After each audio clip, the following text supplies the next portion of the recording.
Hey everybody, welcome to another episode of Gravy Flips. This is a channel where we buy, collect, and resell video games, furniture, and collectibles. And today I'm gonna change up my normal video type, and I'm gonna give my comments on the harm that's been done to the video game community by the alleged charity mishandling toward Jirard the Complationist.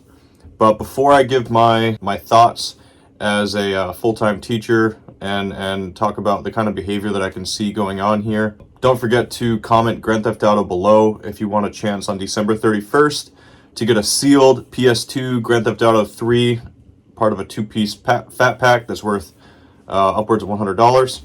This is the exact one that you'd get. But before we get on to the video, just make sure you comment Grand Theft Auto below and you hit subscribe and like. Thank you. All right, everybody. So I've been following the alleged charity mishandling that was done by Jirard the Complationist, and as someone who's in the video game community and has based his entire side hustle on video games for the past 5, 6, 7, 8 years, if you want to get technical, I am simply let down at the fact that somebody could collect money for a organization and not donate the money, even after 10 years. For those of you who don't know, I'd highly recommend that you check out Karl Jobst or Mudahar from Some Ordinary Gamers videos that they've been doing, showing how Jirard the Completionist allegedly used the Open Hand Foundation and Indieland as a way to gain marketing for his channel. And keep in mind that I'm just giving my opinion on all this, and this is all alleged behavior because nothing's been put through court and people are innocent until proven guilty. In a nutshell, those two that I mentioned, Karl Jobst and Mudahar, looked into the donations on the IRS tax forms for the Open Hand Foundation. They found that nobody had actually donated any money, while they were saying online during feeds that they were the #1 donors for certain dementia institutions. It's come out since then that there was a phone call between Mudahar, Karl Jobst, and Gerard Khalil, and up until a few days ago only certain parts were available.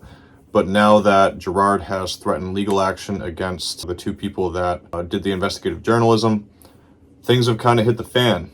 And on the phone call, I'm not going to use the clip from it because I don't want to get copyrighted or anything. It's pretty clear that you can see that Gerard is taking part in very low empathetic behavior. As a classroom teacher for the past 10 years, I've really grown to know sociology and how students behave.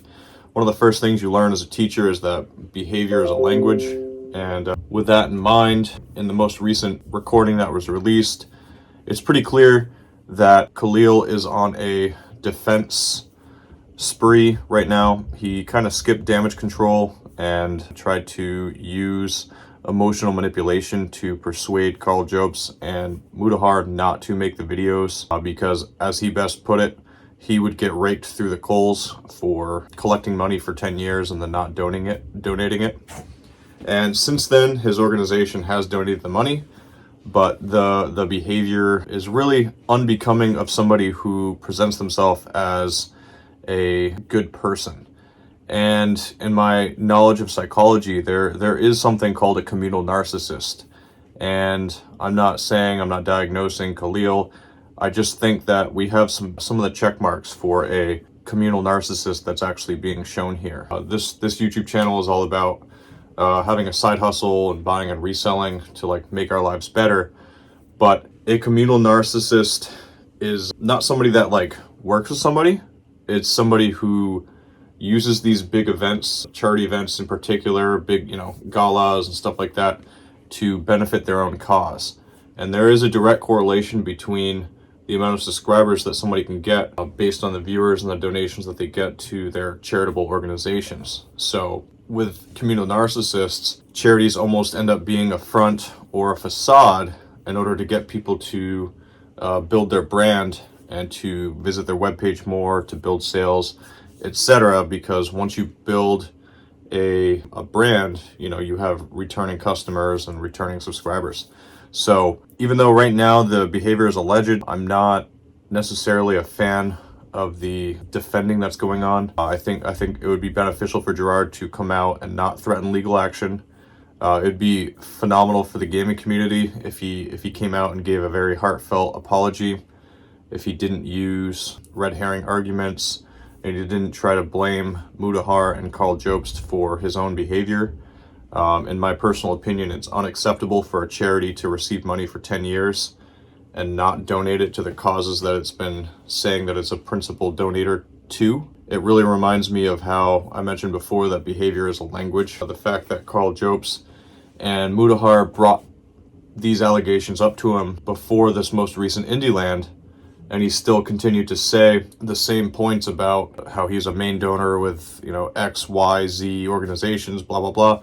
When none of that was true, I think that is symptomatic of the communal narcissism that I was talking about. If we had a checklist of all the communal narcissist attributes, I think one of them is a lack of empathy, another one is deflecting, a third one would be using important events to benefit oneself. A lot of it has to do with exploiting others.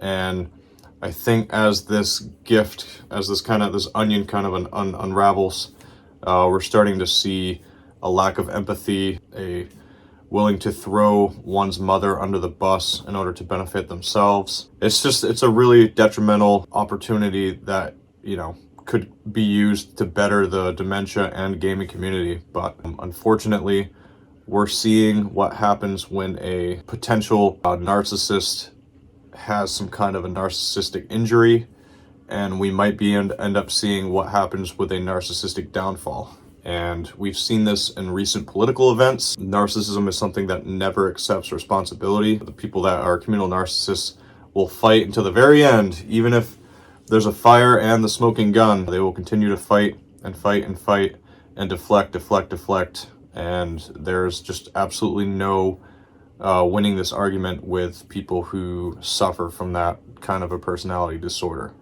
So unfortunately, you can't trust everybody on YouTube, and this is an example of that. But I hope you guys enjoyed my take on this alleged behavior that's happening. And don't forget to write Grand Theft Auto, and I'll see you on the sweepstakes.